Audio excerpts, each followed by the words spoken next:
Aleluya, que Dios les bendiga a todos, qué alegría estar nuevamente conectados, listos para estudiar la palabra de Dios, para estudiar esta clase de seminario bíblico que estamos seguros va a ser de gran bendición.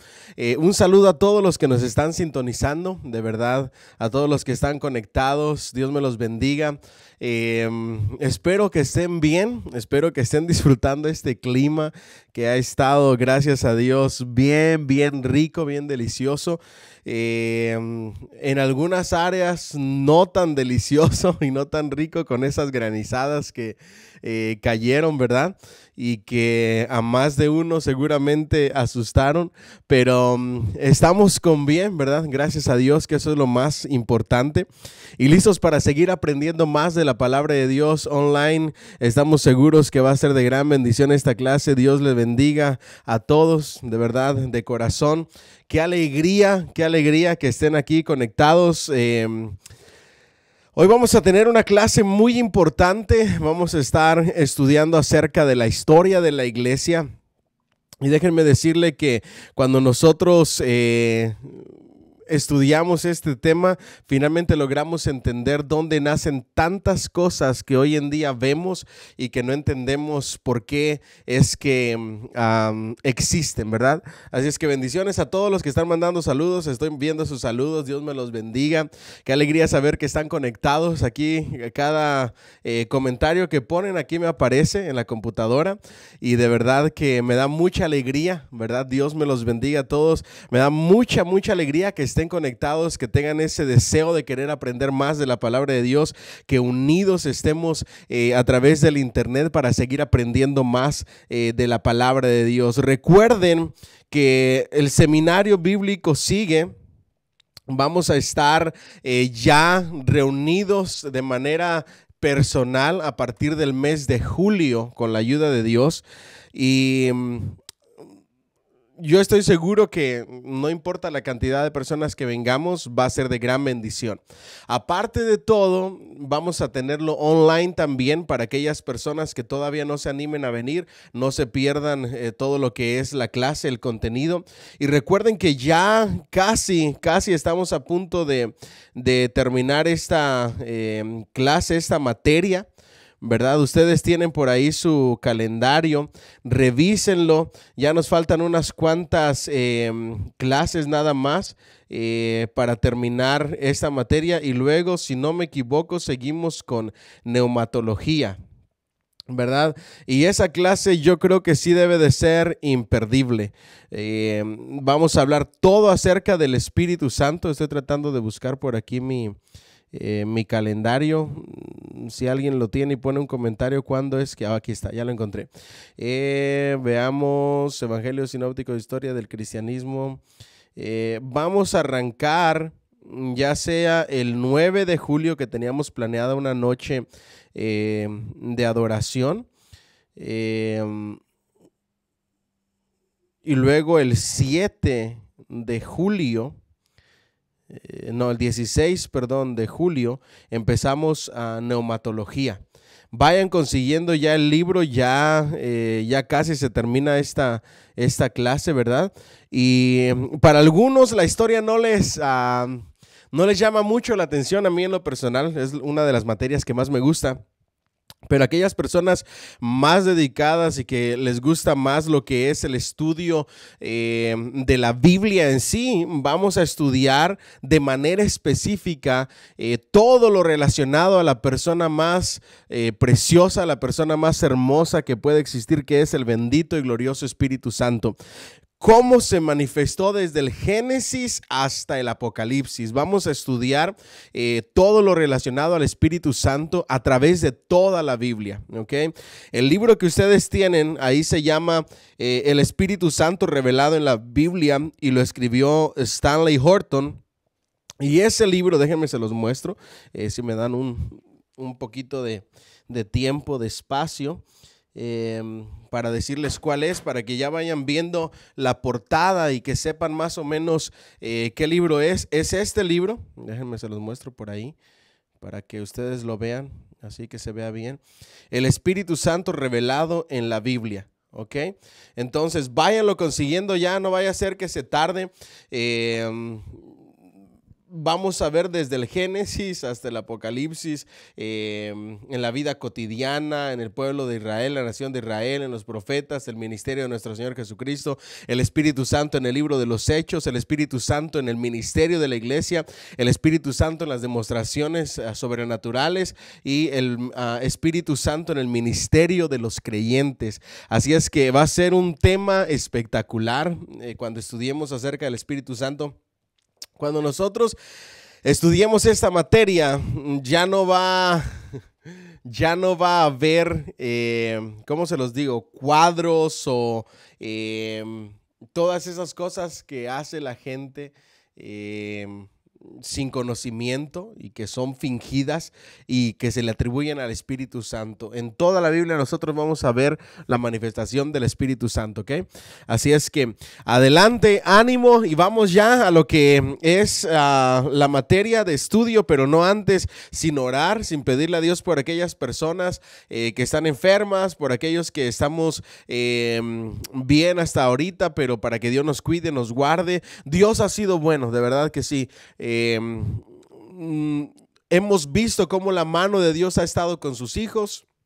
Hemos visto a Dios como sanador, hemos visto el poder sobrenatural en la vida de nuestros hermanos, hemos visto que Dios tiene cuidado de los suyos. ¿Cuántos escriben por ahí un amén? Hemos visto en este tiempo que Dios es un Dios cumplidor de promesas y Él nos ha dicho: no temas, yo voy a estar contigo, no desmayes porque yo soy tu Dios, siempre te voy a ayudar, siempre te voy a cuidar, siempre te voy a proteger, siempre te voy a proveer. Y hemos visto en este tiempo que realmente así ha sido. Dios ha estado con nosotros, Dios nos ha proveído, Dios no nos ha dejado de su mano, Dios no nos ha abandonado ni nos va a abandonar. Él cuida de nosotros, Él cuida de sus hijos, y por eso hoy me gustaría que eleváramos una oración de acción de gracias y también una oración pidiéndole a Dios que siga tomando el control de cada uno de nosotros, de la vida de cada uno de nuestros hermanos, porque estoy seguro que hoy más que nunca hemos visto a Dios obrar y hemos disfrutado de la grandeza del Dios tan fuerte y poderoso que tenemos. ¿Alguien puede escribir gloria a Dios por ahí? Escriba un gloria a Dios. Tenemos un Dios grande, un Dios poderoso. Hemos visto su grandeza.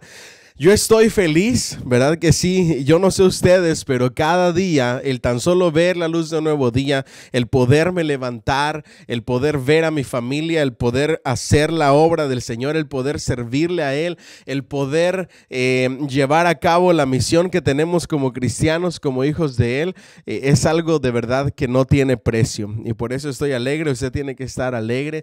Dios ha sido bueno, Dios ha sido fiel. Amén. Así es que vamos a darle gracias a Dios. Señor, te damos muchas gracias por la bendición que nos da, Señor, de estar congregados en tu nombre a través de este live, bendito Dios. Hoy, con el corazón, Señor, queremos agradecerte tu amor, tu misericordia y tu bondad.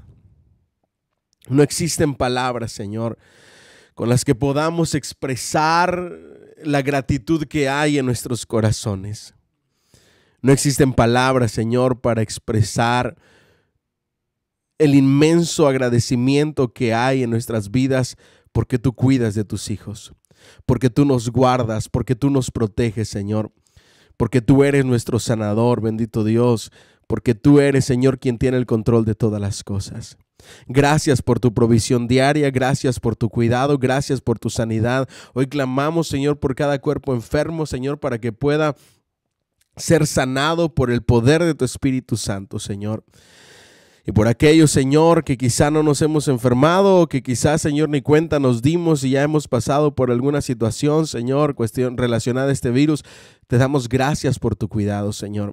Y te pedimos que sigas cuidando, que sigas guardando a los tuyos, Señor. Te damos toda honra y toda gloria por los siglos de los siglos, Señor. Amén y amén. Bueno, pues vamos a comenzar. Le pedimos al Señor que Dios nos hable, que Dios nos enseñe y que Dios toque nuestros corazones. Es mucha historia, para que a ustedes no se les haga aburrido. Yo voy a tratar de aplicar lo más que pueda. Vamos a ir a, si no me equivoco, déjenme ver dónde estamos. Vamos a ir al capítulo 13, ¿verdad que sí? Capítulo 13, Ahí abran sus libros en el capítulo 13, la iglesia medieval desde el 476 hasta 1453. Y vamos a ver el surgimiento del poder musulmán. Para aquellos que estuvieron leyendo el libro, se dieron cuenta de la conquista de lo que fue el Islam o los musulmanes, ¿verdad? Y que prácticamente acabaron con el poco cristianismo, con la poca vida que tenía el cristianismo con su conquista. Recuerden que la semana pasada nos quedamos en que el cristianismo fue perdiendo vitalidad, en que la esencia de la iglesia dejó de existir, en que era más importante la política, el poder, el gobierno, el título, el reconocimiento que cualquier otra cosa, dejando la doctrina básica y elemental de la cual nos dice la palabra de Dios que cuidemos, ¿verdad? Y que anhelemos como niños recién nacidos, ¿verdad? Esa leche espiritual no adulterada que es la palabra de Dios, y que debiendo ser nosotros ya maestros, que no tengamos necesidad de que se nos enseñe los primeros rudimentos, las enseñanzas básicas, sino que avanzáramos hacia la madurez espiritual. Parece que todo esto que está escrito en la Biblia se les olvidó por completo a los dirigentes, a los líderes en esa etapa, y la iglesia poco a poco fue perdiendo su fuerza, poco a poco fue perdiendo su vitalidad, poco a poco fue perdiendo su esencia, hasta que llegamos a la Reforma, ¿verdad? Entonces, parte de lo que contribuyó a este decaimiento de la iglesia fue el comienzo de lo que fue el islamismo, ¿verdad? El islam o los musulmanes. Y ahí dice, el movimiento que enseguida reclama nuestra atención es la religión y el imperio que Mahoma fundó al principio del siglo del sexto siglo, y que arrebató provincia tras provincia de los emperadores griegos de Constantinopla hasta su extinción final. ¿Okay? Ahora recuerden, Mahoma, muy importante, ellos no quieren que se les llame maometanos, mas sin embargo su líder principal del Islam, de los musulmanes, es Mahoma. Miren cómo surge todo. Eso trajo a la iglesia oriental a una sujeción que rayaba en la esclavitud, incluso amenazaba con la conquista de Europa. Después de 13 siglos, la fe maometana aún domina a más de 200 millones de personas, y en el continente de África sigue creciendo, ¿ok? Ustedes recordarán que nosotros tuvimos una serie de estudios bíblicos que todavía están en Facebook, en algún lugar tienen que estar ahí si ustedes quieren buscarlo y repasarlo, que le llamamos religiones, sectas y herejías. Nosotros dedicamos un jueves entero para hablar acerca del islamismo, acerca de los musulmanes, dónde se originó, quién fue su líder, cómo comenzó, etcétera. Me gustaría que lo revisen. Dimos las estadísticas y las cifras de cada religión importante. Hablamos de los musulmanes, hablamos de los budistas, hablamos de sectas, por ejemplo, los testigos de Jehová, la iglesia unitaria, hablamos de la iglesia adventista del séptimo día, hablamos de muchas religiones, ¿verdad? Importantes y sectas importantes. Incluso hablamos de la iglesia, la luz del mundo, que en ese preciso momento, cuando teníamos ese curso, salió el escándalo, ¿verdad? Entonces, me gustaría que vayan ahí. De hecho, pusimos hasta un video especial que resumía todo lo que creían o lo que creen los musulmanes. Sin más, vamos a ver el resumen del libro. Su fundador fue Mahoma, nacido en la Meca, Arabia, en el 570 después de Cristo.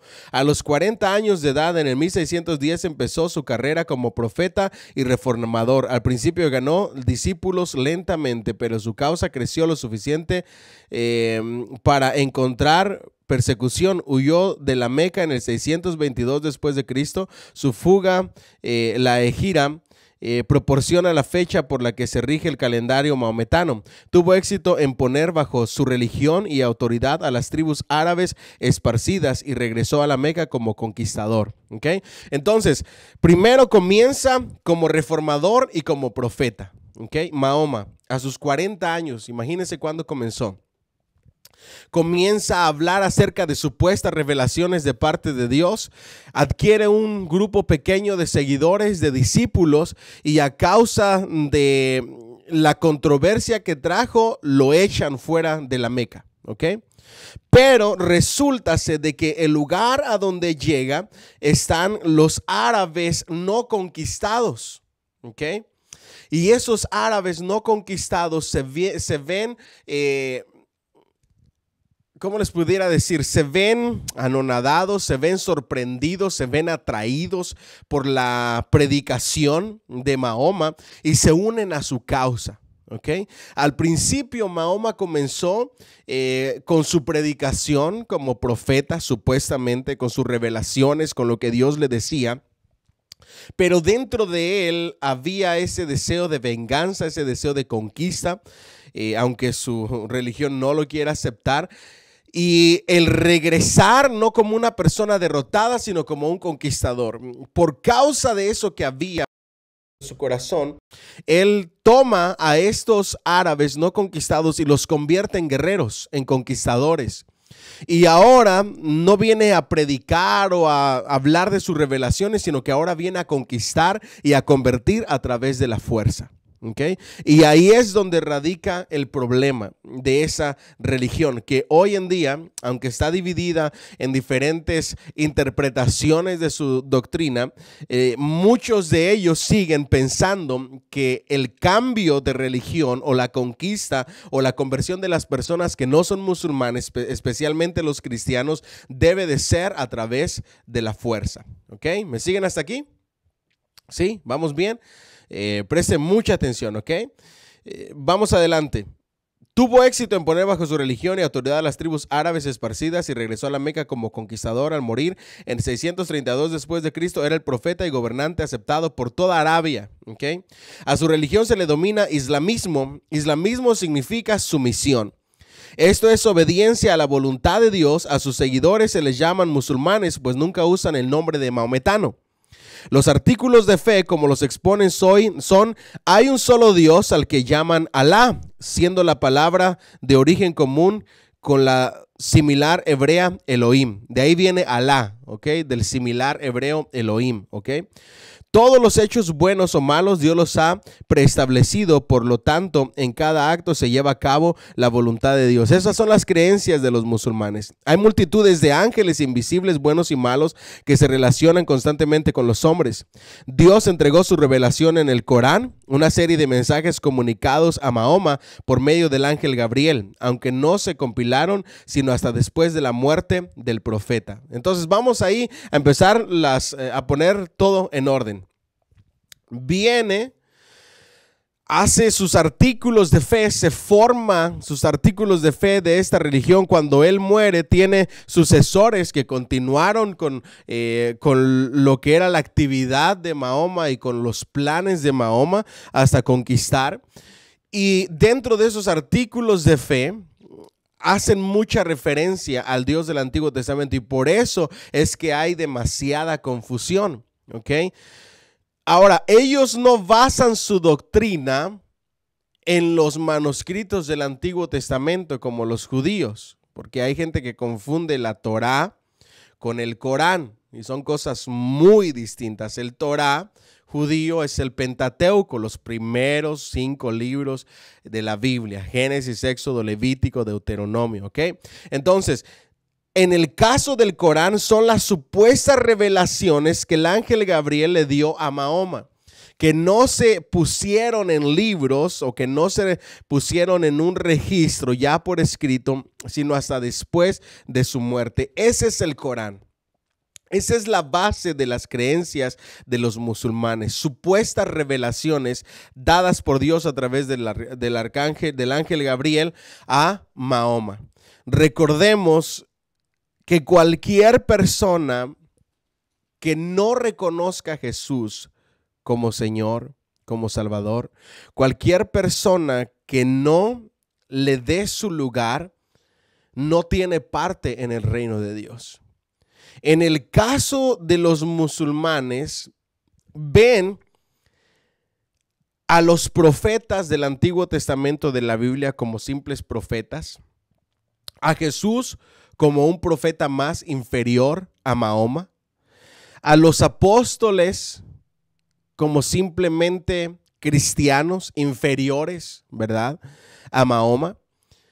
Y ahí radica la herejía del Islam, el poner a un hombre por encima de Jesús, y que no cumplió y no hizo nada de lo que nuestro Señor Jesucristo hizo. Ahora recuerden esto, para esta época, en el 600 y pico, ya se había establecido el cristianismo. Ya el cristianismo se había esparcido por todo el imperio romano. Ya el cristianismo era más de la mitad. Pero al llegar ese decaimiento, surgen las falsas doctrinas, surgen las falsas revelaciones como este hombre llamado Mahoma, que seguramente leyó los manuscritos del Antiguo Testamento, que seguramente tenía cierto conocimiento y formó una historia en su mente. Sabrá Dios si quizá hasta tuviera alguna clase de enfermedad mental. Recuerden que muchas de las personas que dicen tener supuestas revelaciones, muchas de ellas lo único que tienen son episodios de problemas mentales, no que sean realmente revelaciones de parte de Dios. Entonces, el cristianismo ya había ganado terreno y ahora viene un hombre llamado Mahoma con supuestas revelaciones y hace a un lado el cristianismo, hace a un lado el vigor del cristianismo, hace a un lado el impacto del cristianismo, y esta religión se forma en el año 600 y pico después de nuestro Señor Jesucristo. Este hombre sin milagros, sin señales, sin prodigios, sin resucitar muertos, sin absolutamente nada, con solo supuestas revelaciones, pero eso sí, con un nivel de manipulación para los árabes y con un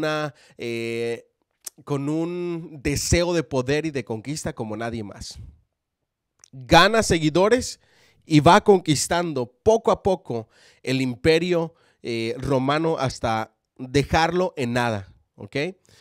Los profetas bíblicos, apóstoles, cristianos y santos que vivieron antes de Mahoma se reconocen y adoptan como suyos. En el más allá habrá una resurrección final, el juicio y el cielo o el infierno para cada hombre, ¿ok?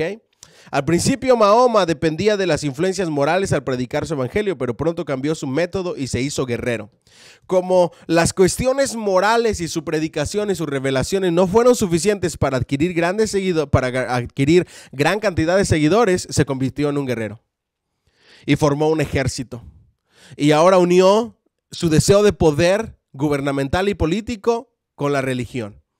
Y los unió y comenzó a adquirir poder, no solamente en cuanto a gobierno, sino convertir a través de la fuerza, conduciendo a sus unidos y feroces árabes a la conquista de los incrédulos. Presentó a todo país o tribu la alternativa entre el islamismo, el tributo o la muerte para los que resistían sus armas. 3 opciones. 1, o te conviertes al islamismo. 2, o pagas tributo o te matamos. That's it. No había otra opción. Hasta la fecha muchos de ellos siguen con esta misma filosofía y esta misma forma de pensar. En poco tiempo conquistaron Palestina y Siria y los lugares santos del cristianismo cayeron bajo el poder del islamismo. ¿Okay? La Santa Ciudad, todo lo que nosotros conocimos como el orgullo de lo que logró el cristianismo fue dominado y se dio bajo el poder del Islam, ¿ok? De los musulmanes. Ahora nosotros entendemos el porqué de las cruzadas, el porqué los intentos de emperadores o de gobiernos romanos de la mano de la religión organizada, de la religión tradicional, tratando de pelear en contra de los musulmanes en las cruzadas para poder conquistar o volver a reconquistar Tierra Santa y quitarla del poderío del islamismo. Una guerra constante en las cruzadas donde se peleaba el dominio de Tierra Santa, ¿ok? Muy importante eso para recordar. En poco tiempo conquistaron una provincia tras otra del imperio grecorromano. Pronto todo lo que quedó fue la ciudad de Constantinopla, de modo que los países del cristianismo primitivo se convirtieron en súbditos, donde los cristianos se sometían. Su adoración se les permitía bajo algunas restricciones. Cristianos sometidos.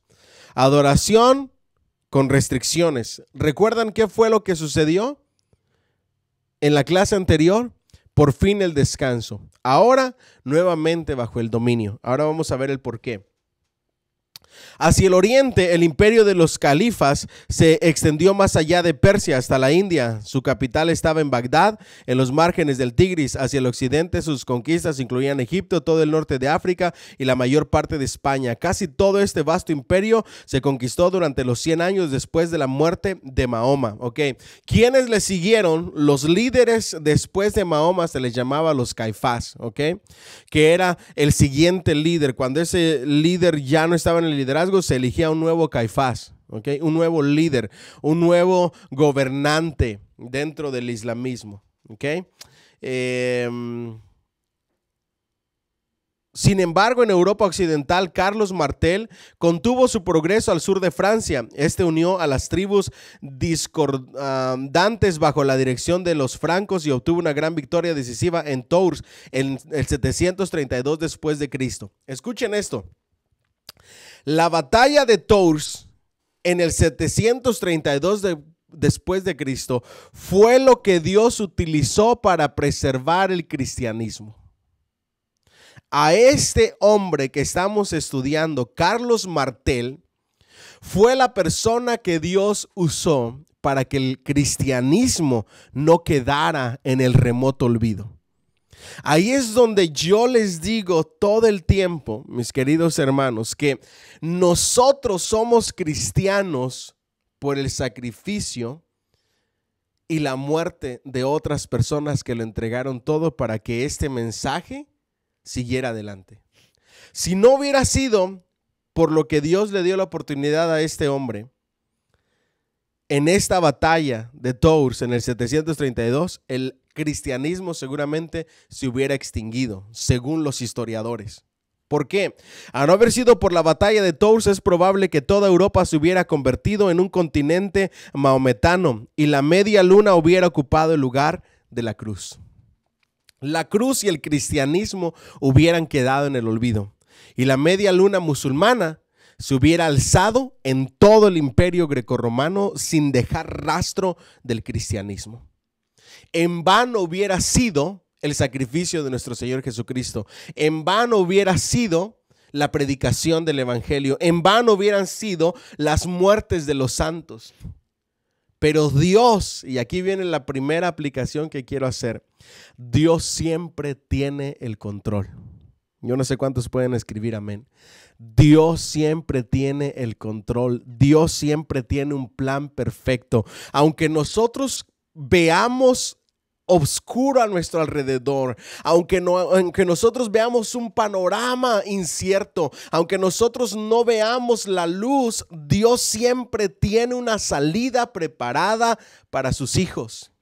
Dios siempre tiene un plan perfecto. A Dios no se le escapa absolutamente nada de las manos, pero a Él siempre, escuchen esto por favor, siempre, no sé por qué, le ha gustado esperar hasta que toda posibilidad humana se termina para entonces Él obrar y actuar y entronarse como Rey poderoso, Señor de señores.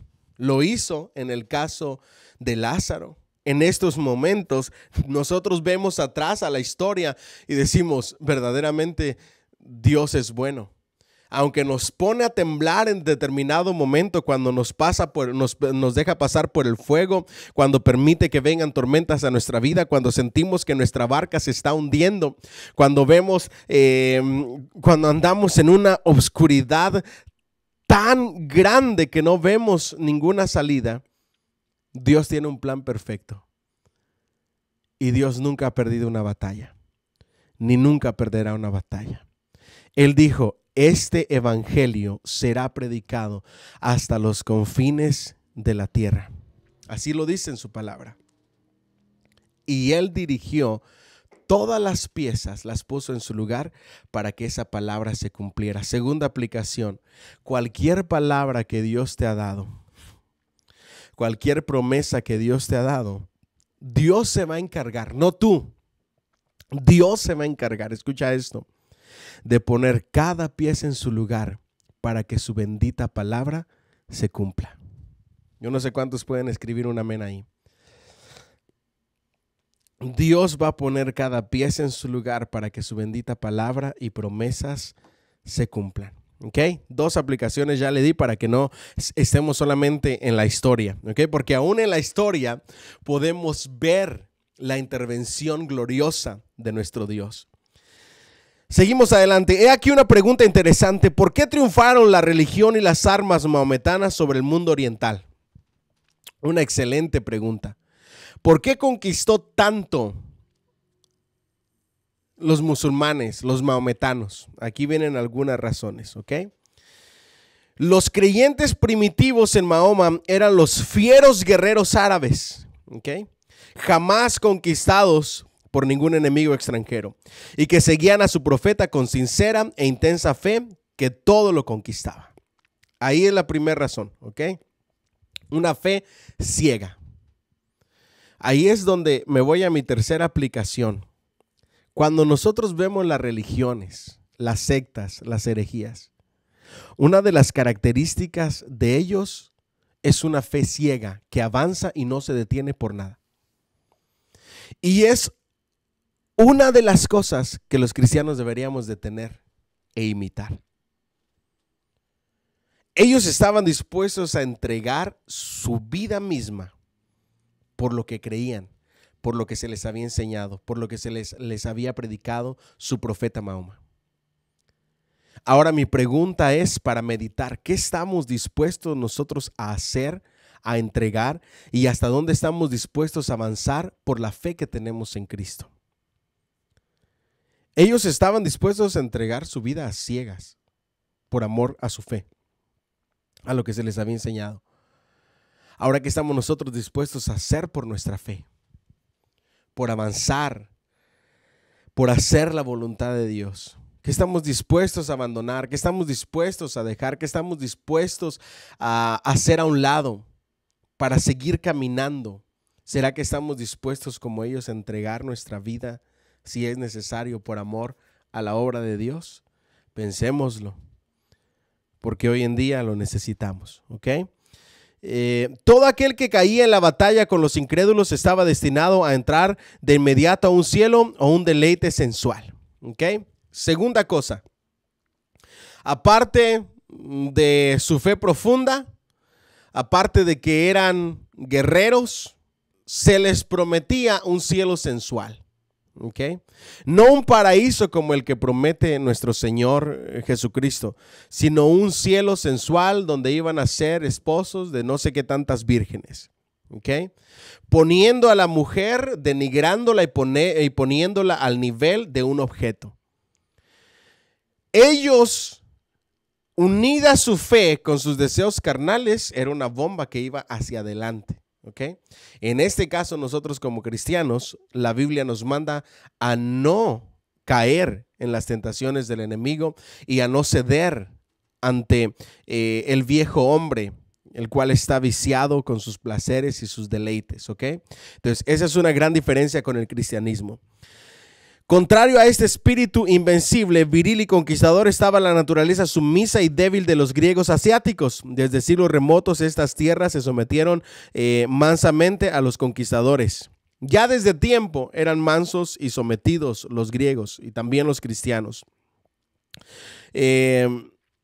Su gente perdió el vigor, preferían rendirse que tomar la espada y pagar tributo en lugar de defender su libertad. Gran parte de la población del imperio griego eran monjes y eclesiásticos listos para orar, pero no para pelear. ¿Okay? Esa fue otra de las razones del avance. Ellos venían como guerreros, en su gran mayoría cristianos, el pueblo conquistado, preferían orar antes que tomar las armas. En ese punto, la iglesia hizo lo correcto, pero en cuanto a gobierno, en cuanto a conquista, Dios permitió, aún en estos años, a que se ganara esa batalla para que el cristianismo y la fe siguiera adelante. ¿Ok? El islamismo fue muy superior al paganismo, el cual desplazó en Arabia y en tierras al este de esa península. Además, debe admitirse que era más fuerte que el tipo de cristianismo que encontró y venció. Desde mucho antes, la iglesia oriental, no así la occidental, habían cesado en sus esfuerzos misioneros, habían perdido su energía y se inclinaba a la especulación en vez de al esfuerzo moral y espiritual. Okay. Ya la espiritualidad, la moralidad de la iglesia cristiana había ido en decadencia. Recuerden, con la infiltración del paganismo para obtener posiciones o puestos políticos, la iglesia perdió su espiritualidad. Okay. Y eso es lo que más adelante en la reforma se recuperó. Y eso es lo que yo les dije la semana pasada, que jamás debemos de perder. Y es la espiritualidad. A los que no tuvieron la oportunidad de escuchar el mensaje del domingo pasado, les animo a que lo escuchen. Una de los llamados de Dios para nosotros el domingo pasado fue que debemos de estar todos los días a la hora de la oración si queremos avanzar, si queremos estar llenos del poder del Espíritu Santo, si queremos que este sea nuestro tiempo. Y esto es lo que hizo que la iglesia fuera en decadencia. Y eso es lo que nos va a hacer que nosotros vayamos en decadencia si lo descuidamos. Tenemos que cuidar nuestra vida de oración, tenemos que cuidar nuestra vida espiritual, tenemos que cuidar nuestra educación cristiana, nuestros devocionales con la palabra de Dios, nuestro estudio bíblico, nuestra lectura de la palabra de Dios, ¿ok? Lo más importante que tienes que cuidar con tu familia es la vida espiritual, ¿ok? Si por cuestiones X no puedes venir a la iglesia, tienes que llevar la iglesia a tu casa, tienes que hacer la iglesia en tu casa, con tus hijos, con tu familia. ¿Para qué? Para que la vida espiritual se mantenga fértil en tu vida. Y cuando eso se mantiene fuerte y firme, vas a conquistar en cualquier área de tu vida, ¿ok? Muy importante eso. En su grado más elevado en la religión de Mahoma se encontraban y aún se encuentran algunos aspectos favorables, elementos de valor para el mundo. Uno era su sencillez de doctrina. Creían en un Dios al que cada hombre debía obedecer incondicionalmente. Ahora, su doctrina de los musulmanes, de los maometanos, era simplemente fácil. No se necesitaba erudición, no se necesitaba interpretación, no tenían una gran gama teológica, y por esa razón era fácil adherirse a esa fe simple, ¿ok?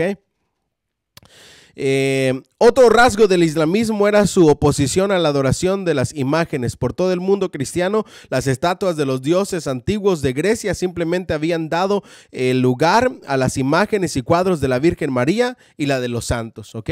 Recuerden, el decaimiento en el avance del cristianismo, la semana pasada lo vimos, fue, ok, tú quieres tener dioses griegos antiguos, no te preocupes, sigue con tu mismo estilo de adoración, pero ahora adora a María, ahora adora a Pablo. Te ponemos esta imagen aquí, te ponemos esta pintura aquí, te ponemos esto acá, y se convirtió en idolatría. ¿Okay? De ahí nace el porqué de las imágenes, la adoración de las imágenes, porque hay los santos, ¿okay? Aunque la iglesia católica romana, la iglesia tradicional no lo quiera aceptar, la historia nos dice que el error que cometió la iglesia en esos tiempos con tal de adquirir crecimiento y poder fue simplemente complacer, ¿ok? Cualquier iglesia, esto aplica aún en el hogar, cualquier persona que decida ser complaciente va a terminar en problemado. La iglesia no existe para complacer a las personas. La iglesia existe para enseñarles a las personas la palabra de Dios y lo que Dios nos enseña y cómo nos dice que vivamos.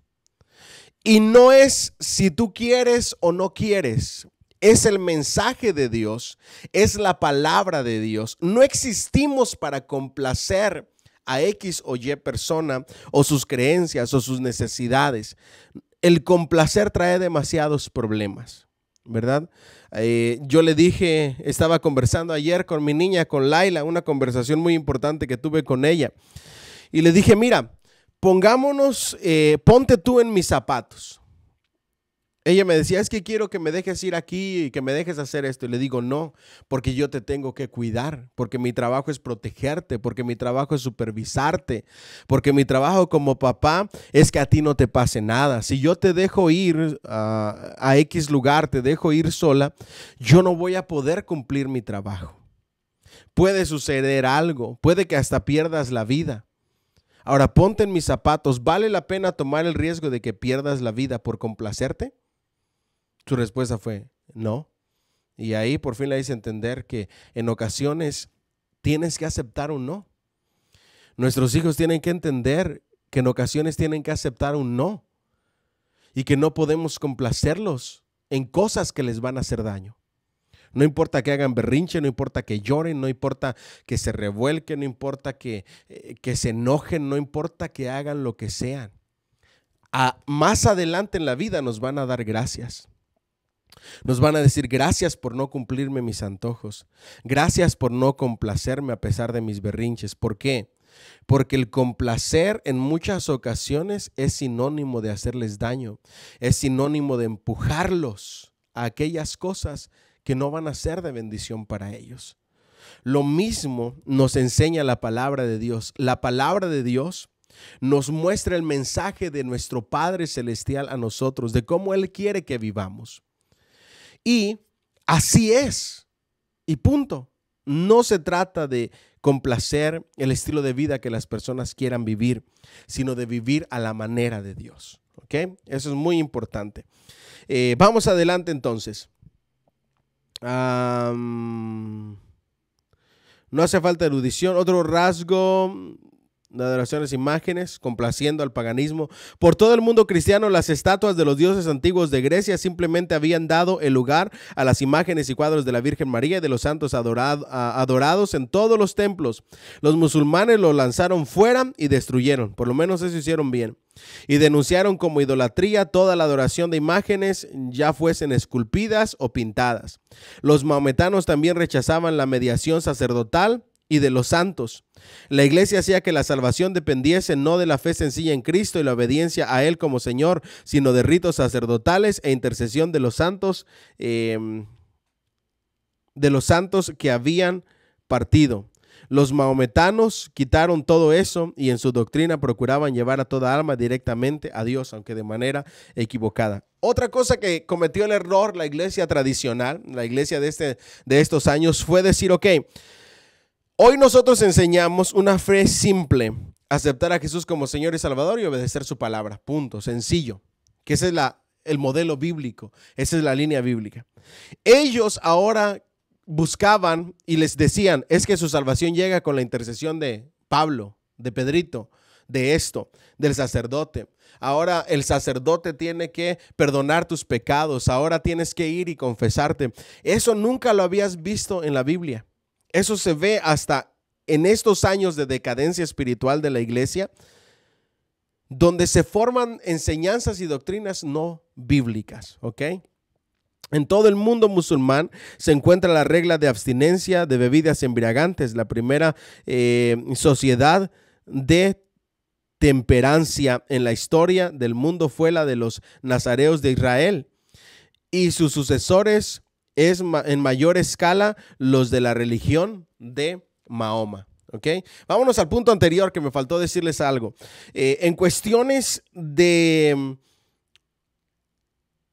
la doctrina, en cuestiones de buscar la intercesión de un sacerdote, ¿por qué? Y este es, ¿cómo se los digo? Este es un método que todavía usan incluso iglesias evangélicas, ¿ok? Aún lo utilizan personas que se hacen llamar pastores.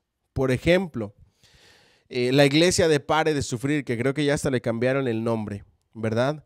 Ellos hacen mucho énfasis en la intercesión del pastor, en la oración pastoral. Aunque la oración pastoral es bíblica y es buena, no debe de caer el creyente en dependencia de, ¿ok? Aunque la intercesión pastoral, pero no solo la pastoral, sino que si 2 o 3 hermanos de la iglesia se ponen de acuerdo, Dios va a obrar. Hay muchos pastores evangélicos aún que la única forma de hacer a la iglesia dependiente de ellos es tomando este mismo concepto de liderazgo. Y es que es más fácil gobernar a la gente de esa manera. Es más fácil controlar a las masas. Es más fácil manipular a las personas haciéndolas dependientes de mí. Diciéndoles, es que si yo oro por ti como tu pastor, Dios va a obrar. Es que si yo pido que Dios te bendiga, Dios te va a bendecir. Es como si algunos pastores o líderes religiosos le enseñaran a la congregación que ellos están más cerquita de Dios. ¿Ok? Y eso no es lo que dice la Biblia. A mí la Biblia en el libro de Hebreos me enseña que todos y cada uno de nosotros podemos acercarnos confiadamente ante el trono de la gracia de Dios para encontrar gracia para el oportuno socorro. Eso fue lo que sucedió cuando el velo del templo se rasgó. Entonces, si yo quisiera manipular a la congregación, la hago dependiente de mí. Yo les digo, es que si yo oro por ti, si yo intercedo por ti, si yo te echo fuera demonios, si yo te oro por sanidad, si yo te bendigo, si yo hago esto y yo, la iglesia se hace dependiente.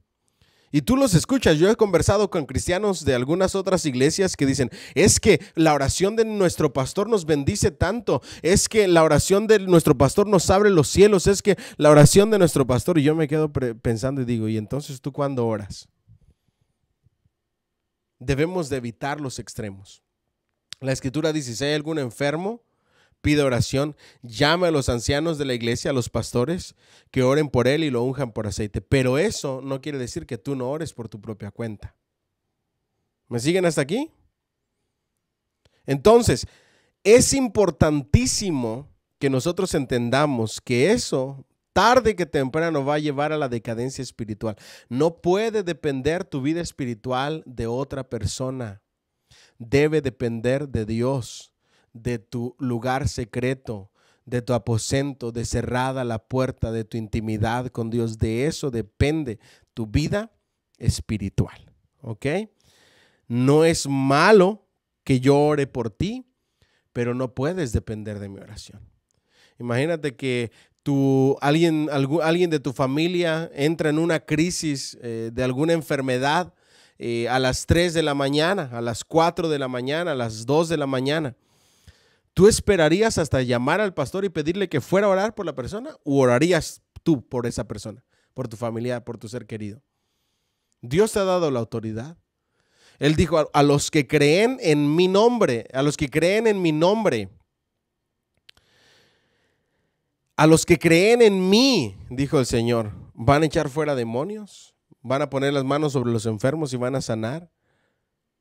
Él promete eso a todo creyente, no solamente a los pastores. Así es que más vale que nosotros tomemos las promesas y la autoridad que Dios nos ha dado como cristianos y ejerzamos ese poder y esa autoridad. ¿Ok? Vamos adelante entonces. Bueno, también prohibían las bebidas embriagantes, no cuando llegan a Europa, los musulmanes de allá, en lugar de que se convirtieran a ellos se convierten y comienzan a beber, etcétera. En el periodo primitivo bajo califas, tanto la literatura como la ciencia adelantaron. Los árabes nos dieron la numeración arábiga. ¿Okay? Algunas cosas positivas que hicieron los califas, los líderes musulmanes, fue que nos dieron la numerología arábiga como la conocemos, el 1, 2, 3, 4, que fue un grado adelantado con respecto al sistema romano de numeración con letras. ¿Ok? ¿Se recuerdan? Ahí lo tienen en su libro.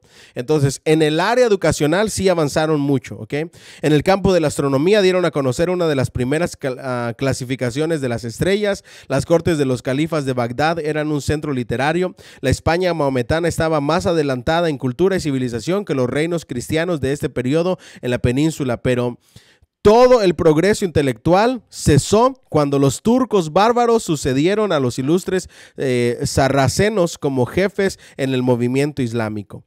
Pero para no hacer nuestro cuadro del islamismo más favorable de lo que verdaderamente fue, debemos fijarnos por otra parte en aquello en que el islamismo ha fallado, sus errores y sus males, su primer mal a la humanidad, su método de esfuerzo misionero mediante la espada, promoviendo entre los hombres el odio en lugar del amor. ¿Okay?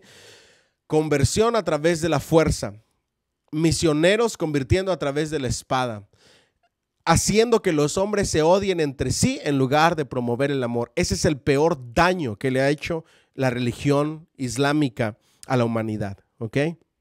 Donde quiera que una ciudad resistía a su conquista, morían sus hombres. Llevaban las mujeres a los haranes de los victoriosos, y educaban a los niños en la fe islámica. Durante muchos siglos los turcos tuvieron la costumbre de tomar miles de niños cristianos, arrebatarlos de sus padres y criarlos en provincias distantes como musulmanes fanáticos. ¿Ok? Para los que no conocen la historia, esa es la razón de los cuerpos bomba. Tomaban, y todavía lo hacen, niños chiquititos, los arrebatan de sus padres, los ponen y los educan de manera especial para ser fanáticos religiosos del Islam, dispuestos a hacer cualquier cosa por su religión. Es un lavado de cerebro. ¿Ok? En el antiguo concepto islámico, el Estado y la Iglesia eran absolutamente uno. Se esperaba que el gobierno empleara su poder hasta donde fuera posible para el adelanto de la verdadera religión y supresión de la falsa. Antes de la Primera Guerra Mundial, en el 1914 y 1918, el sultán de Turquía era también el califa, sucesor de Mahoma. Eso significa califa, sucesor de Mahoma. Cuando Turquía se convirtió en república, destronaron al sultán y abolieron el califato. ¿Ok? Un hecho significativo fue la traducción del Corán al idioma vernáculo. ¿Ok? Vamos adelante. El concepto maometano de Dios se basa más bien en el Dios del Antiguo Testamento que en el del Nuevo. Para la mentalidad árabe, Dios es un déspota oriental. Esa es la mentalidad árabe, ¿ok? Implacable y terrible, sin temor por la humanidad, sin amor, por la humanidad y fuera de los seguidores del profeta. Ellos muestran a un Dios que no le tiene amor a nadie fuera de los seguidores del profeta Mahoma. Terrible error, ¿ok? El islamismo prácticamente deja a Cristo fuera de su sistema.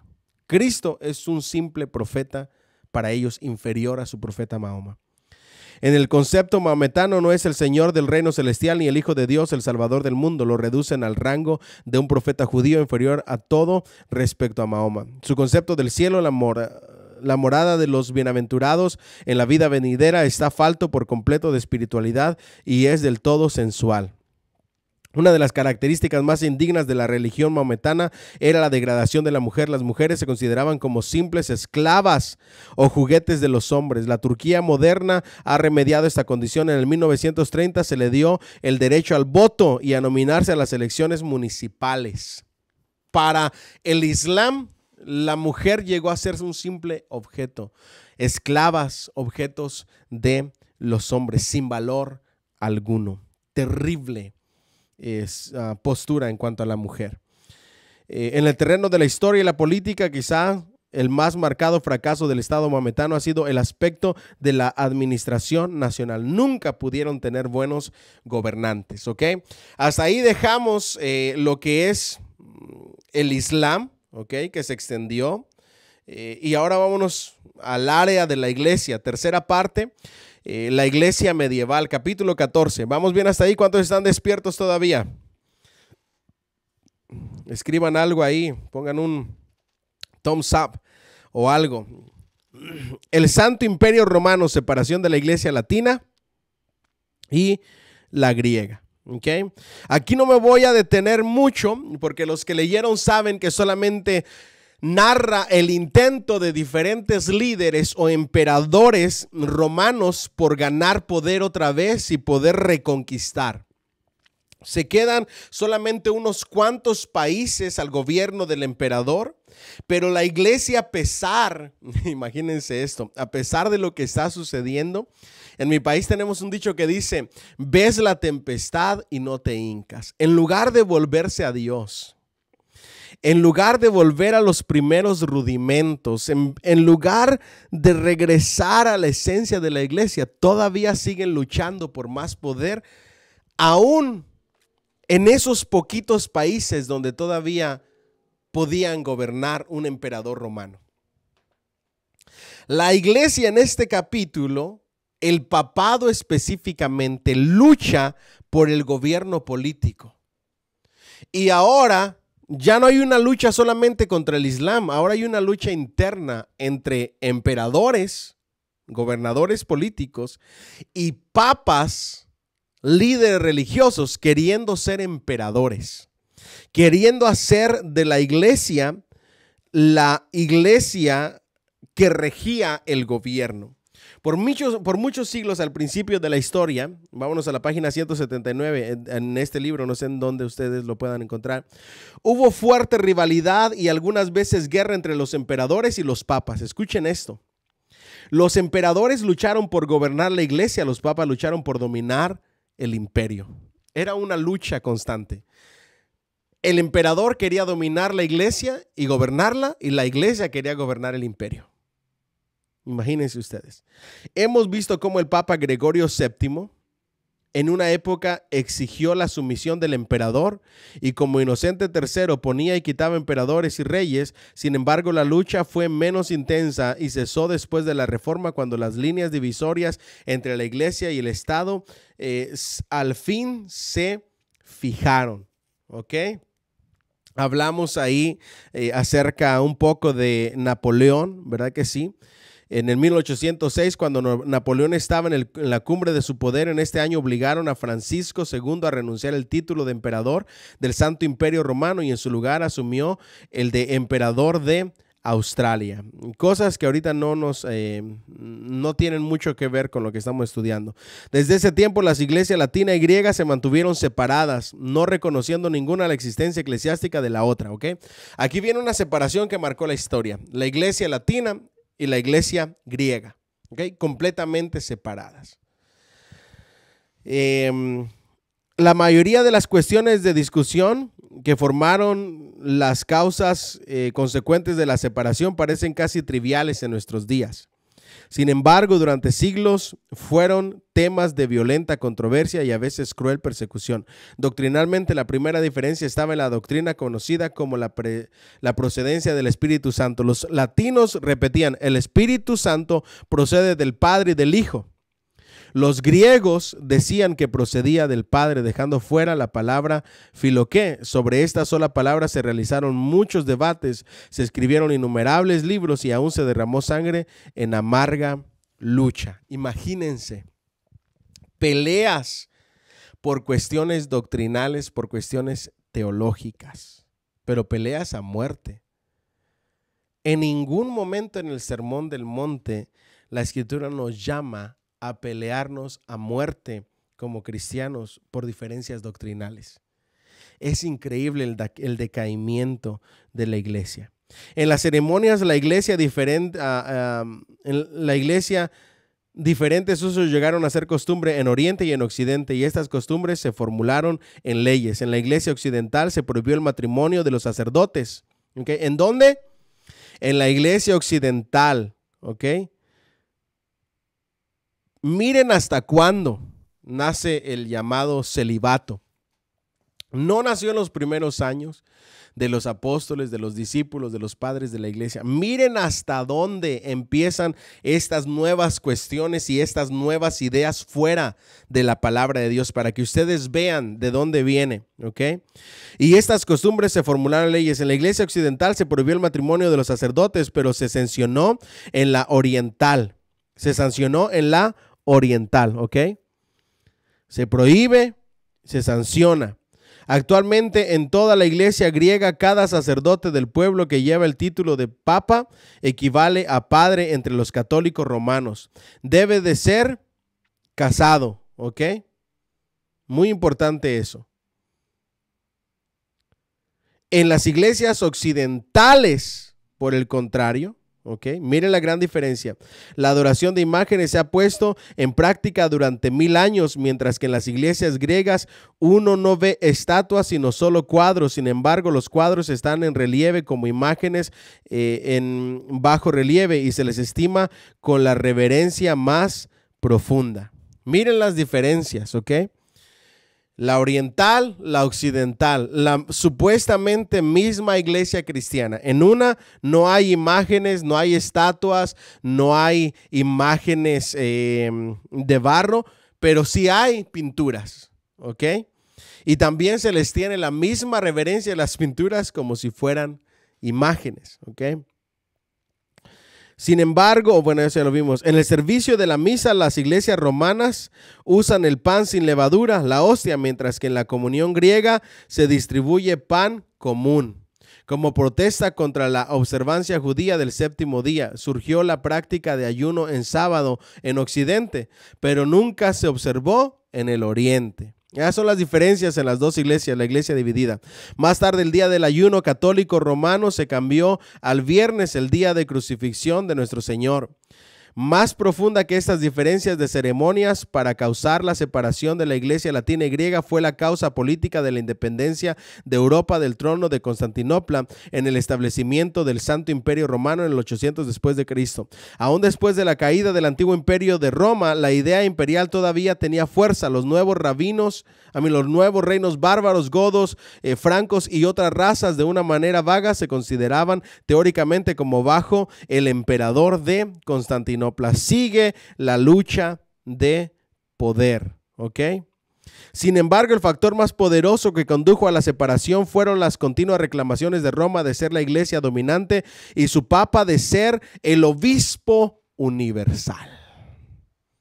Ya había luchas, ya había problemas con la iglesia dividida.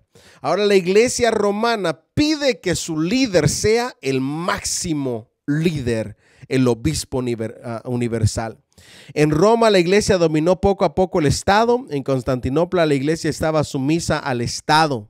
Miren las diferencias. De manera que era inevitable el cisma entre ambas secciones con conceptos opuestos. La separación final de las dos grandes divisiones de la iglesia vino, como ya vimos, en el 1054. Una iglesia dividida, Oriente y Occidente, Las cruzadas, la iglesia medieval, Vamos a ver qué vamos a tratar de ahí y vamos a avanzar. Después, el desarrollo del monaco, el arte y literatura medieval. Vamos a ver qué sucedió, un poquito de las cruzadas, ya ustedes lo leyeron. Capítulo 15, ¿me siguen hasta ahí? Otro gran movimiento de la Edad Media bajo la inspiración y bajo el mando de la iglesia fueron las cruzadas. Estas comenzaron a finales del siglo XI y continuaron durante casi 300 años. ¿Cuántos años de cruzadas? 300 años. Desde el siglo IV en adelante, incluso hasta el tiempo actual, multitudes realizaron peregrinaciones hasta Tierra Santa. Alrededor del año 1000 después de Cristo, el número de peregrinos aumentó de forma considerable cuando se esperaba casi universalmente el fin del mundo y la venida de Cristo. Incluso después, cuando esos acontecimientos no ocurrieron, las peregrinaciones continuaron. Al principio, los gobernantes musulmanes de Palestina favorecieron las cruzadas. Sin embargo, más tarde los peregrinos sufrieron opresión, robo y algunas veces hasta la muerte. Escuchen eso. Sin embargo, al mismo tiempo los musulmanes estaban amenazando al debilitado imperio oriental y el emperador Alejo le pidió al Papa Urbano II que enviase a los guerreros de Europa en su ayuda. Por todas partes en Europa se despertó el espíritu de libertad, de libertar Tierra Santa del dominio musulmán, y de este impulso resultaron las cruzadas, ¿ok? Las cruzadas principalmente fueron 8, además de muchas otras expediciones de menor importancia a las que también se les dio este nombre. Las primeras cruzadas la proclamó el Papa Urbano II en el 1095 en el concilio de Clermont, donde una multitud de caballeros tomaron la cruz como insignia y salieron en contra de los sarracenos o los musulmanes antes de que la expedición principal se organizara del todo. Un monje llamado Pedro el Ermitaño convocó a una multitud indisciplinada que se dice fue de 40,000 personas y la condujo al oriente esperando ayuda milagrosa. Su desprovisto y desorganizado populacho fracasó y muchos de sus miembros los hicieron esclavos y a otros mataron. Pero la primera cruzada verdadera la emprendieron 275,000 de los mejores guerreros de todo el país de Europa, conducido por Godofredo. ¿Ok? Y ahí ustedes van a ver todas y cada una de las cruzadas. No me voy a detener mucho tiempo en esto. ¿Por qué? Porque ustedes ya leyeron y la esencia de cada cruzada ahí menciona la primera, la segunda, la tercera, la cuarta cruzada, la quinta cruzada, la sexta, la séptima cruzada, los dirigentes, los esfuerzos por reconquistar Tierra Santa, etcétera. El 8 de diciembre de 1917 la ciudad de Jerusalén se entregó al ejército británico y el 11 de diciembre el general británico entró en la ciudad y tomó posesión oficial en nombre de su gobierno y los poderes de los aliados. El 14 de mayo de 1948, Israel proclamó su independencia. Eso sí es importante. Eso sí es una promesa de Dios cumplida. ¿Okay? Y aquí viene algo bien importante que quiero enseñarles. De alguna u otra manera, Dios, en su inmensa misericordia y en su inmenso amor por Israel, le iba a dar su independencia y su libertad de la esclavitud. Lo iba a hacer una nación. Lo iba a hacer eso que tanto le había prometido y que tanto Israel estaba esperando. Y eso es extraordinario. Déjeme ver cómo voy paso a paso en este último en este último párrafo de este capítulo, que para mí es el párrafo más importante. Vemos a un Israel que desde los tiempos de Jesús espera por su libertad. Viene el imperio romano, siguen gobernados por el imperio romano. Vienen los musulmanes y comienza su conquista y se apoderan y los toman como esclavos. Ahora hay una gran lucha para liberar de la esclavitud del islamismo la Tierra Santa y hacer de Israel una nación independiente, por fin una nación libre. Profecías, promesas, años y años y años y cientos de años de espera. Primera cosa que quiero enseñarles, la palabra de Dios, tarde que temprano se va a cumplir. En el caso de Abraham, cada promesa que Dios le dio se cumplió, aun cuando él ya no estaba en vida. Y es que nosotros tenemos que entender que muchas cosas que Dios nos ha dicho que va a hacer, quizá no las haga con nosotros, pero las haga con los hijos nuestros. Y si no con nuestros hijos, con los hijos de nuestros hijos. Pero de que Dios lo va a hacer, lo va a hacer. Si ha dicho algo para tu familia. No importa la cantidad de años que pasen. No importa el tiempo que pase. Puede que a ti se te olviden las promesas de Dios, pero a Dios jamás se le van a olvidar. Lo que Él ha prometido lo va a cumplir. ¿Alguien puede escribir amén? Enseñanza número 1 de la independencia del pueblo de Israel. Número 2, ya les dije, sin importar el tiempo, la palabra de Dios se va a cumplir. Número 2, nunca sabes que Dios vaya a usar para cumplir su palabra. Fueron esfuerzos de naciones, fueron esfuerzos de personas, fueron esfuerzos de personas que quizá ni qué interés tenían de que esas profecías se cumplieran. Mas sin embargo, Dios depositó algo en sus corazones para cumplirle esas promesas a su pueblo. Tú no sabes ni a quién Dios va a usar y a veces ni siquiera te vas a imaginar a quién Dios va a usar para que lo que Dios te ha dicho se cumpla y se haga realidad en tu vida. Y es que ese es nuestro Dios. En algunas ocasiones yo les he dicho, usó burros, usó la quijada de un burro, usó un grito, el encender lámparas al mismo tiempo para confundir ejércitos. Utilizó a los mismos de un ejército para que entre ellos solos se pelearan. En la batalla del Armagedón solamente va a decir una palabra y todo mundo va a caer muerto con la sola palabra de Dios. En algunas otras ocasiones había algo más que hacer. Ni siquiera se imaginaban ellos quiénes iban a ser los causantes o quiénes iban a poner el granito de arena para el cumplimiento de la promesa de Dios. De la misma manera, personas que ni siquiera te imaginas, puede que sean las personas que Dios va a usar para poner su granito de arena para que la palabra de Dios se cumpla. Número 3, de la independencia de Israel y de la libertad prometida por nuestro Señor y por las profecías bíblicas.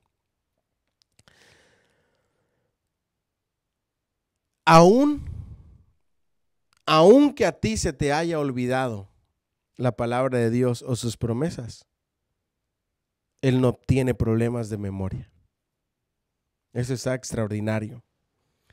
Puede que a ti se te olvide lo que Dios te ha prometido, lo que Dios te ha dicho, pero a Dios nunca se le olvida. Así pasaron, miren cuántos años pasaron, más de 1000 años, casi 2000, 1948. Y por fin las profecías se estaban cumpliendo, haciendo de Israel esa nación independiente. Quizá a muchos se les había olvidado la promesa, quizá muchos ya habían perdido la esperanza, quizá muchos pensaban que ya nada iba a suceder, pero Dios muestra una vez más que Él cumple su palabra. Aunque se te haya olvidado, Dios te va a sorprender. Cuando menos lo esperes, vas a ver a Dios obrar cumpliendo su palabra y sus promesas. ¿Alguien puede escribir unas palmitas si todavía están ahí? ¿Sí? Ánimo, ánimo. No se me están durmiendo, ¿verdad? All right. Vamos adelante entonces. Ya quiero llegar a la reforma, a la época de la reforma, pero todavía nos falta un capítulo más, ¿ok? Capítulo 16. ¿Me siguen ahí? Sí, capítulo 16. Vamos adelante. Ánimo. Arriba esos ánimos. Desarrollo del monacato, el arte y la literatura medieval. Durante el siglo IV, como vimos anteriormente, se originó la vida monástica en las cavernas del norte de Egipto. Al principio del movimiento se desarrolló lentamente en Europa, pero en la Edad Media hubo un gran desarrollo del espíritu monástico, tanto entre los hombres como las mujeres. El número de monjes y monjas aumentó de una manera considerable, con resultados buenos y malos. En el oriente, los primeros ascetas vivían aparte, cada uno en su propia caverna o cabaña, o sobre su pilar, pero en la Europa occidental formaban comunidades y vivían juntos. Al crecer estas comunidades fue necesaria alguna forma de organización y gobierno, y en el transcurso del tiempo surgieron 4 grandes órdenes, ¿ok? Hasta estos años nacen los monjes y las monjas, ¿ok? Formando comunidades solos o solas, sin casarse, ¿ok? Esto tú no lo ves en el Nuevo Testamento. El apóstol Pablo, y es ahí donde nosotros ahora que entendemos, ahora que estudiamos la historia, sabemos en qué años nacen, de dónde vienen, de dónde se originaron muchas de las prácticas de la iglesia tradicional, ¿ok? Y aquí viene una. Aquí comienzan el hacerse monjas y monjes, ¿verdad? Formando comunidades, algunos viviendo solos. Se forma tradición y todavía lo vemos hasta hoy en día. Ahora, surgen cosas buenas y surgen cosas malas. Vamos a ver algunas de ellas, ¿ok? La primera de estas órdenes fue la de los benedictos, fundada por San Benedicto en el 529 después de Cristo. ¿Cuándo comienza? En el 529 aproximadamente.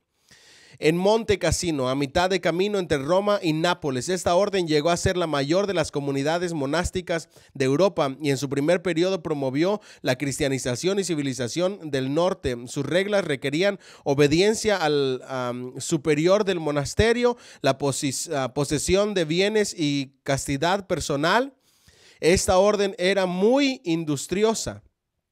Talaba bosques, sacaba y saneaba pantanos, labraba campos y enseñaba al pueblo muchas artes útiles. Muchas de las órdenes fundadas más tarde fueron ramificaciones de la orden de los benedictos y surgieron como consecuencia de ella.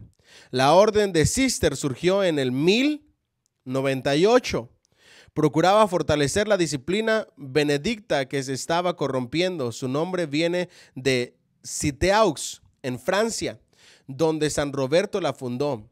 Pero en el 1112, San Bernardo de Claraval la fortaleció y organizó. Las cistercienses prestaron gran atención al arte, la arquitectura y en especial a la literatura, copiando libros antiguos y escribiendo muchos nuevos. Por ahí vamos bien.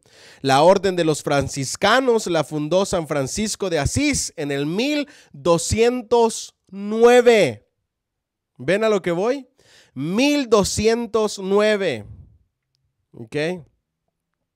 La de cistercienses en 1112, la primera en el 512. Antes no existía, bíblicamente no existe, ¿ok? Este fue uno de los hombres más santo, devoto y digno de afecto. De Italia se esparció rápidamente por toda Europa y llegó a ser la más numerosa de todas las órdenes, ¿ok? Se dice que en la peste negra, la plaga que se esparció por toda Europa en el siglo XIV, más de 124,000 monjes franciscanos perecieron mientras prestaban ayuda a moribundos y enfermos. Por el color de su hábito llegaron a conocerse como los frailes grises. Esto fue algo bueno de la orden de los franciscanos. San Francisco de Asís, hombre temeroso, ¿ok? En la peste negra, los que prestaban los cuidados médicos, ¿quiénes eran? Los cristianos, ¿ok? Los que prestaban la ayuda, los cristianos. Tarea, escriban ahí por favor, tarea. Yo les voy a mandar el link en EP News para que ustedes se mantengan al pendiente. Ver el documental de la peste negra. No estoy queriendo traer más miedo con esta pandemia del coronavirus. Es para que ustedes tengan en panorama lo que fue la peste negra en Europa y la cantidad de mortandad que trajo. Y aún así los cristianos estaban haciendo su labor de iglesia. Hoy en día es totalmente diferente. Los cristianos deberían de ser personas llenas de fe y sin temor, diciéndole al mundo y dándole esperanza, diciéndole al mundo el Dios tan grande que tenemos y dándole esperanza. Y en ocasiones somos los que más temor tenemos, y eso no debería de ser así. Con un virus que su tasa de mortandad es el 0.2%. Comparado a la peste negra, la iglesia dándole cuidado a la gente, especialmente esta orden de los franciscanos. Se queda de tarea para que pongamos en perspectiva lo que está sucediendo hoy y lo que estamos haciendo en las iglesias para reflexionar y lo que sucedió en la peste negra. ¿Okay? Los dominicos eran una orden española de Santo Domingo que Santo Domingo fundó en el 1215 y se extendió por todos los países de Europa. Estos se diferenciaban de las otras órdenes en que eran predicadores que iban por donde quiera a fortalecer la fe de los creyentes y se oponían a las tendencias herejes, siendo más tarde los más feroces perseguidores de los herejes. Por su hábito se les conocía como los frailes negros. ¿Ok? A esto, junto con los franciscanos, también se les llamaba frailes mendicantes, porque dependían para su sostén de las limosnas que recogían de puerta en puerta. Además de estas, había órdenes parecidas para las mujeres. ¿Ok? Muy importante eso. Todas estas órdenes de ascetas empezaron con los propósitos más nobles y las fundaron hombres y mujeres que se sacrificaban a sí mismos. Miren esto, empezaron por órdenes, por hombres y mujeres que se sacrificaban a sí mismos. Empezaron con un origen y una perspectiva y un propósito bueno, santo, sagrado, pero miren qué sucede después. ¿Ok? Reconozcamos algunos de los buenos resultados del monacato. Durante los siglos de guerra, casi de anarquía, había centros de paz y de quietud en los monasterios, ¿ok? Donde muchos que estaban en dificultad encontraban refugio. Ahí se forman los hospicios, ¿ok? Que son los refugios. Los primeros monasterios, tanto en Gran Bretaña como en el continente, promovieron la agricultura, algo bueno de eso. La construcción de caminos, ¿ok? Algo bueno también. Los monasterios han dado al mundo muchas de las obras religiosas más preciosas, tales como los cánticos de San Bernardo y la imitación de Cristo. Por Kempis, sin sus escritos históricos de la Edad Media, hubiera sido un verdadero vacío. Los monjes eran los principales maestros de la juventud, casi los únicos maestros. La mayoría de las universidades y escuelas de la Edad Media surgieron en las abadías y monasterios, ¿ok? En la expansión del evangelio, los monjes fueron los primeros misioneros, ¿ok? Eso fue algo bueno. El monacato presentaba la vida célibe como la más elevada, la cual es falso y contrario a las escrituras. Obligaba a la adopción de la vida monástica e incontables millares de hombres y mujeres más nobles de su época. Los hogares y las familias no los formaron los mejores hombres y las mejores mujeres, sino por los de ideales inferiores. Aquí viene uno de los fracasos de la vida monástica, ¿ok? Presten atención a esto. Por una parte, todo lo que hicieron en la educación, la agricultura, la arquitectura, la escritura, al copiar libros, el cuidado a los necesitados, todo eso fue bueno y se le aplaude y se reconoce. Ahora vamos a ver el otro lado, el otro lado de la moneda, lo malo. Por miles de personas comenzaron a promover el celibato y se comenzaron a adherir las personas temerosas de Dios, las personas fieles a Dios, y comenzaron a unirse a estas comunidades sin darse en matrimonio. Eso formó una sociedad en decaimiento, porque los matrimonios estaban siendo formados por personas que no temían a Dios, por personas alejadas de Dios. Los mejores hombres y las mejores mujeres no se daban en casamiento. De tal forma que las familias que se formaban eran familias que no temían a Dios. Eso condujo a la indisciplina, al lujo, a la ociosidad y a la inmoralidad. ¿Ok? Muchos conventos se convirtieron en lugares de iniquidad también. Cada nueva orden buscaba reformación, pero a la larga sus miembros degeneraban a los más bajos niveles de conducta. En un principio los monasterios se sostenían por la labor de sus ocupantes, sin embargo, en los siglos subsiguientes su labor casi cesó por completo. Otro decaimiento y otro cambio. El apóstol Pablo dijo que el celibato es un don, el abstenerse de mujer es un don. El dedicarse al ministerio sin casarse debe de ser por un don. Personas simplemente por dejarse llevar por la tendencia, digámoslo de esta manera, se convertían como parte de estas órdenes. Pero aún con sus deseos carnales y sexuales a flor de piel. Entonces, ¿qué sucedía? Se cometían los peores pecados dentro de estas órdenes: fornicaciones, abortos, asesinatos. Y eso empezó desde ahí hasta todavía en las épocas de la conquista. ¿Okay? Hay una ciudad de donde yo soy en mi país, se llama Morelia. ¿Okay?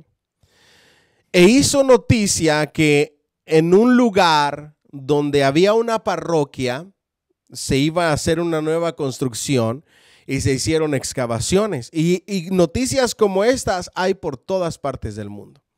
Al hacer esas excavaciones en parroquias, encontraron cadáveres, huesos, especialmente de mujeres, enterradas en las parroquias. ¿Por qué? Y no solamente de mujeres, sino de niños pequeños también.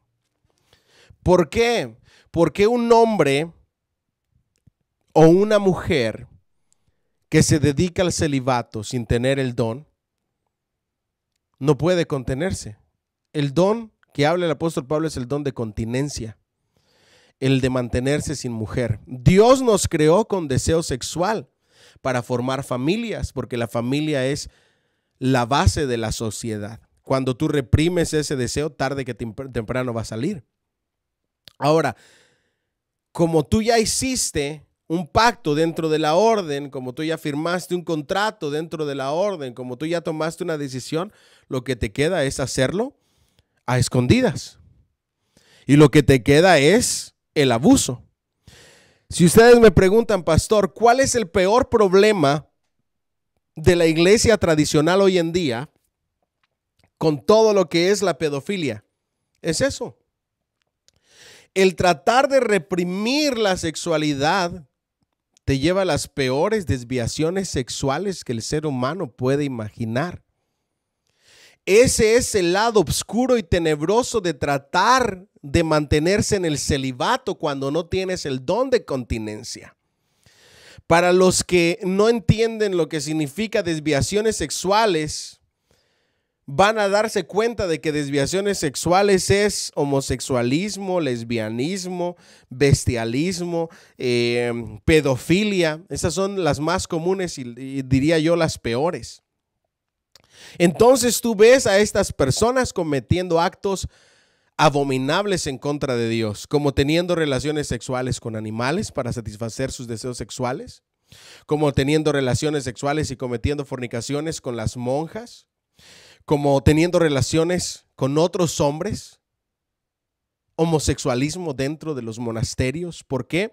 Por causa de deseos sexuales reprimidos.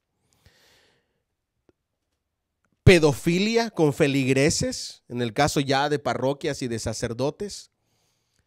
Desviaciones sexuales por causa de tratar de vivir un estilo de vida al cual no fueron llamados, al cual no tienen un don.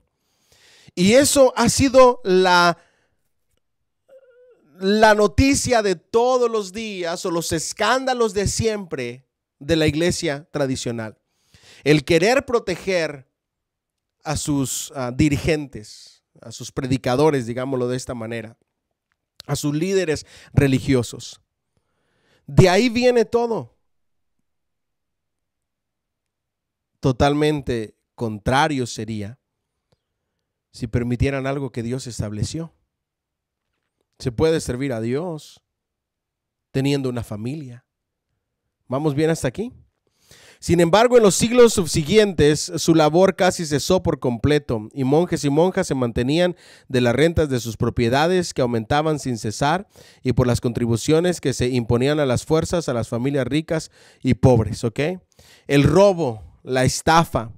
En el principio de la Reforma, en el siglo XVI, los monasterios en todo el norte de Europa estaban tan degradados en el concepto del pueblo que los suprimieron universalmente, incluso obligaron a trabajar para su sostén a quienes vivían dentro de sus paredes. A este periodo se acostumbraba a llamar la Edad Oscura. Sin embargo, esos siglos dieron al mundo algunos grandes beneficios bajo la influencia directa de la iglesia. Durante la Edad Media surgieron casi todas las grandes universidades, en su mayoría establecidas por eclesiásticos. Ahí viene algo bueno, ¿ok? Que se desarrollaron de escuelas primitivas vinculadas con catedrales y monasterios, ¿ok? Universidades muy reconocidas que vienen de esa, en cuanto a la educación, algo bueno.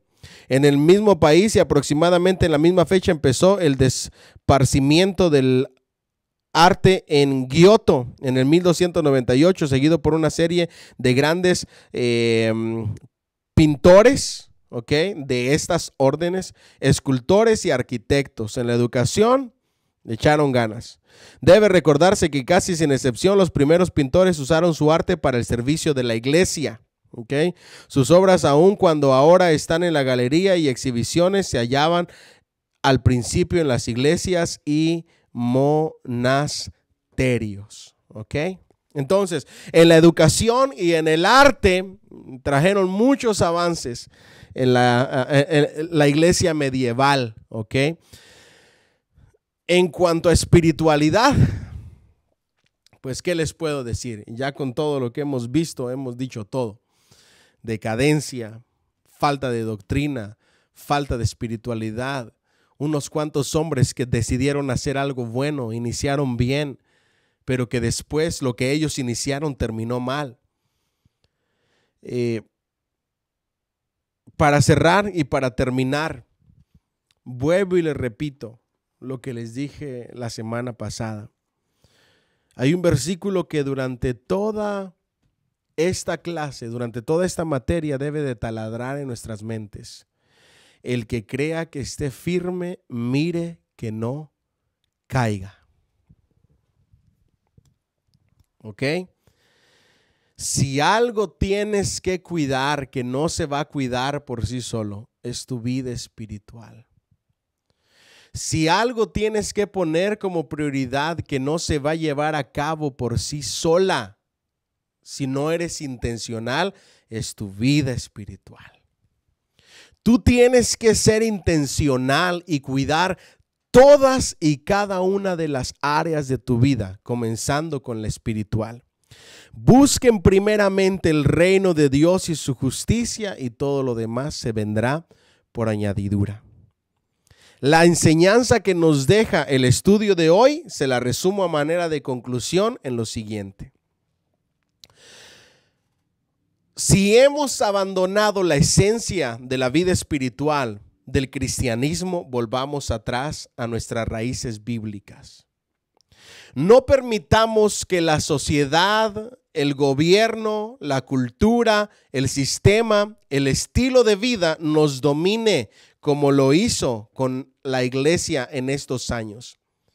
Seamos hijos de Dios, cristianos verdaderos, fundados y viviendo la palabra de Dios, el mensaje bíblico. Número 2, al momento de cuidar la vida espiritual, no descuidemos las otras áreas de nuestra vida. No descuides tu educación, porque si algo se le aplaude a la iglesia cristiana en la época medieval, es su educación. Como cristianos hemos cometido el error de no darle la importancia debida a la educación. Nos han criado con una mentalidad conformista en cuanto a la educación, donde decimos, mientras sepa leer, escribir y hacer cuentas, sumar y restar, con eso es más que suficiente. Y no debe de ser así. Debes de educarte.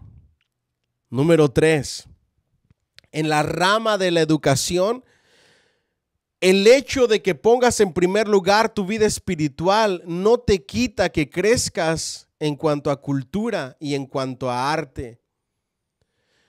Un cristiano debería de estar familiarizado con los pintores más famosos de la historia.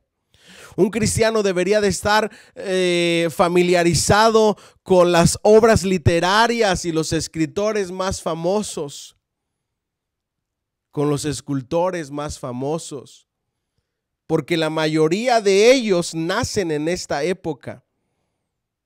La mayoría de ellos hicieron sus esculturas que hicieron historia, sus pinturas que hicieron historia, el arte que hizo historia, lo hicieron en monasterios o en iglesias. ¿Me siguen hasta aquí? Mi llamado hoy para todos ustedes es que nos demos un tiempecito, que dejemos a un lado por un mes tarea y reto, ¿ok? A ver cuántos lo aceptan. La tarea número 1 fue ver el documental de la peste negra. La tarea y el reto número 2 es, solo por un mes, aprovechen el tiempo que ven videos chistosos en Facebook para ver videos educacionales. Estudien y vean documentales de los pintores más famosos de la historia o de la humanidad y descubran. Nosotros los conocemos por nombre, pero en ocasiones no conocemos sus obras. Sabemos quién es Michelangelo, sabemos quién es Picasso, sabemos quién es pintor, pero no conocemos sus obras. Sabemos quiénes fueron escultores, quiénes fueron escritores, quiénes fueron inventores, pero no conocemos sus obras. Entonces, es muy importante que cada uno de nosotros de verdad hoy aceptemos este reto y ese tiempo que vemos videos chistosos o que vemos cosas que no nos agregan valor, utilicemos nada más un mes para educarnos. Veamos cuáles son las maravillas del mundo, cómo fueron creadas, cómo fueron construidas. Veamos cómo se formaron los imperios, cuáles fueron las grandes potencias, escultores, todo lo relacionado al arte, a la escritura, etcétera. Eso lo promovió la iglesia y nosotros no debemos de ser ignorantes en esto. Que a algunos de ustedes les da pereza quizá, pero vale la pena. Vale la pena que te encuentres con alguien que quiera hacerte sentir menos o hacerte ver inferior, pero que tú como cristiano tengas un amplio conocimiento en muchas áreas y en muchas ramas de tu vida. ¿Ok? Entonces hablé de la rama espiritual, la rama educacional, la rama intelectual y la rama en el arte. ¿Ok? Y ahora el área laboral. ¿Ok? Ellos en todo lo que hacían, recuerden, promovieron la arquitectura, promovieron la agricultura. Tienes que buscar crecer hoy en el área laboral. ¿Ok? Y me atrevería a ir más allá. Deberías de crecer en el área de los negocios también. Eso está en nosotros. Si buscas primeramente el reino de Dios y su justicia, todo lo demás vendrá en añadidura. Hay gente que cometió el error en esta época de vivir de otros, de obligar a otros y los explotaban para que les trajeran su provisión. No fue así al principio. Tú tienes que ser una persona trabajadora, tú tienes que ser una persona inteligente, una persona que depende de Dios, una persona que le pide a Dios, una persona que todo lo que emprenda prospera, siempre buscando valerte por ti mismo y bendecir a otros. Esa es la clave. Nosotros existimos para bendecir a otros, con el mensaje del evangelio, con la palabra de Dios, con los cuidados, con las oraciones por sanidad y aún de manera económica, bendecir a otros. Si Dios te bendice, es para bendecir. Y hoy me gustaría que no te conformaras, sino que entendieras que si buscas primeramente el reino de Dios y cuidas la parte más importante, todo lo demás vendrá por añadidura, pero no descuide las demás áreas. Crece en lo que tú haces, crece en tu profesión, crece en tu negocio, que seas un experto en lo que tú haces, edúcate cada día más, aprende cada día más. Toma nuevos cursos cada día, saca más certificados cada día, comienza nuevos negocios. Cualquier idea de negocio que tengas, no solamente la dejes en tu mente, sino llévala a la práctica. Nosotros soñamos muchas cosas, pero comenzamos muy pocas. Y lo que vemos en estos hombres de Dios, como Francisco, como todos los que comenzaron estas órdenes, es que tenían un sueño, pero ese sueño lo llevaron a la realidad. Hicieron algo al respecto para comenzar. Decidieron comenzar y comenzaron ya hoy, comenzaron ya mañana. No dejes que tu vida se vaya en solamente ideas, en solamente sueños vagos. Llévalo a la práctica. Si quieres ser maestro, si quieres ser predicador, si quieres ser misionero, si quieres ser empresario, si quieres ser profesional, lo que quieras ser, comienza a educarte ya, comienza a prepararte ya, comienza a crecer ya en todas las áreas, especialmente en el área espiritual. Esas son las enseñanzas de manera resumida que nos deja esta clase y estos capítulos que hemos leído, donde estas órdenes se convirtieron en expertos en estas áreas. En el área profesional, como arquitectos, como agricultores, como en el área educacional, formando las mejores universidades, en la medicina, en el arte, como pintores, escultores, escritores. No dejemos eso a un lado, ¿ok? Un cristiano también puede ser una persona culta. Y ese es el llamado de hoy en día a la iglesia de Cristo. Puedes ser una persona culta si tú te lo propones. Puedes ser una persona experta en tu área si tú te lo propones. Puedes ser un gran negociante, una gran persona de negocios si tú te lo propones. Solamente es que cuides primeramente el reino de Dios y su justicia y todo lo demás vendrá por añadidura. Amén. Que Dios me los bendiga. No sé si tengan alguna pregunta, algún comentario que quieran hacer. Yo espero que estén ahí despiertos. Nada más veo aquí en el ojito las personas que están conectadas y yo espero que me estén escuchando con atención y que de verdad nos llevemos en el corazón estas enseñanzas y que lo que comencemos entendamos que va a crecer. Todo lo que tú empiezas tiende a crecer. Ellos empezaron con unos cuantos hombres temiendo a Dios, queriendo hacer las cosas bien, y creció. El único cuidado que tienes que tener es que cuando crezca se mantenga en la línea correcta, agradando a Dios y honrando a Dios. ¿Ok? Que Dios me los bendiga. Bendiciones a todos. Un abrazo. Nos vemos el domingo para celebrar el Día del Padre. Tenemos regalitos para los papás que estén conectados. Tenemos regalitos también. Van a entrar al sorteo los que estén conectados y los que estén también en la audiencia en persona. Va a ser un gran día. Va a ser un día de celebración. Felicidades, papás. Las mamás no serían mamás sin nosotros. ¿Qué me queda decir? No, si al final se celebra de manera más grande a las mamás.